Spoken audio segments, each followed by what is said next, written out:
Kumusta po kayo, Pilipinas? Alam mo, isa sa mga pinakamalalaking bagay na natutunan ko sa buhay, yung maging mapagpasalamat ka sa lahat ng bagay na meron. Kaya malaki, kaya maliit. Huwag kang nagdaramdam na naiinggit ka pa sa ibang tao kung ano yung meron sila. Iba-iba ang journey natin. Yung iba merong marami, yung iba merong konti. Pero at the end of the day, yung mapagpasalamat lagi ang pinakamasaya. Sila yung laging masaya. Sila yung laging masayahin.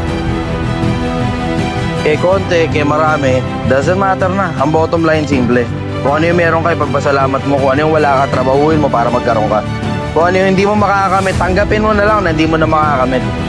Kung ano naman yung makakamit mo, magtumulin ka dun sa hangganan ng ganun kimpalan. Kung ano man ang gusto mong marating sa buhay.